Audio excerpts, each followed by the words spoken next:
প্রচণ্ড গরম, আর এই গরমে কিছুতে রুচিও আসে না, কিছু খেলে ভালোও লাগে না। তাই আজকে আমি আপনাদের সঙ্গে একটা শরবত শেয়ার করব, যেটা আপনাদের শরীর মন দুইটাই ঠান্ডা করবে।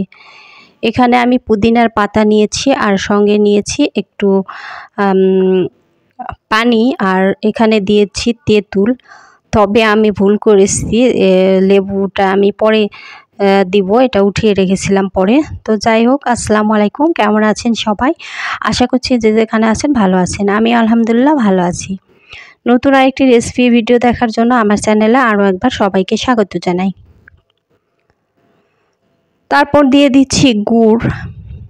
তেঁতুল আমাদের শরীরে অনেক বেশি উপকার করে, শরীরকে ঠান্ডা করে। তারপরে উচ্চ রক্তচাপ আমাদের নিয়ন্ত্রণে নিয়ে আসে। তেঁতুলের কোনো জুড়ি নাই, আর তেঁতুল আমাদের মেদভুঁড়ি কমাতে সাহায্য করে। তো তেঁতুলটা যেহেতু একটু শুকনো, এই কারণে দেখা যাচ্ছে যে আমি বেশ কিছুক্ষণ এটা ভিজিয়ে রাখবো।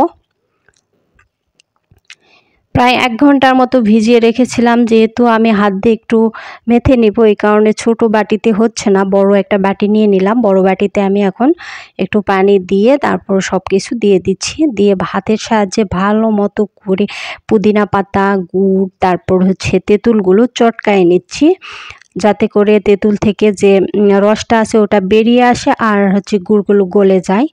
তারপরে দিয়ে দিলাম লেবুর রস, আর এখন দিয়ে দিব পরিমাণ মতো পানি।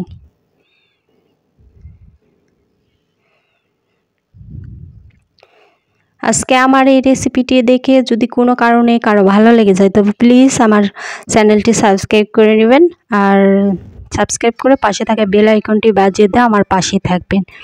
আর যারা আমার চ্যানেলটি সাবস্ক্রাইব করে আমার পাশে আছেন, তাদেরকে জানাই অসংখ্য ধন্যবাদ।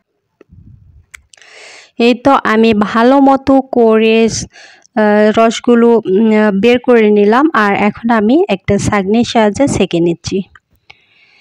আরও ভালো হয় পুদিনা পাতাগুলো যদি একটু মানে থেবগে বা বেটে দেওয়া যায়, তাহলে ভালো হবে। তবে সেক্ষেত্রে অল্প করে দিবেন। আমি যেহেতু বেটে দেইনি, এই কারণে গোটা গোটা দিয়েছি, অনেকগুলোই দিয়েছিলাম। সঙ্গে একটু লবণও দিয়েছিলাম, সেটা হয়তো বা স্কিপ হয়ে গেছে। আর লেবু দিয়ে দিলাম উপর থেকে একটু সাজুগুজু করার জন্য।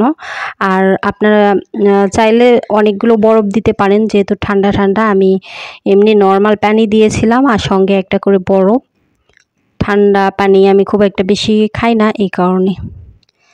এই তো উপর থেকে একটু পুদিনা পাতা দিয়ে সাজুগুজু করে দিলাম।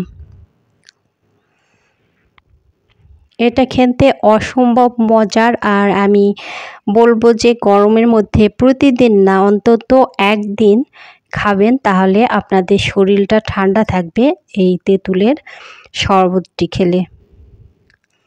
অবশ্যই এটা প্রতিদিন খেতে যাবেন না, এতে ক্ষতি হবে।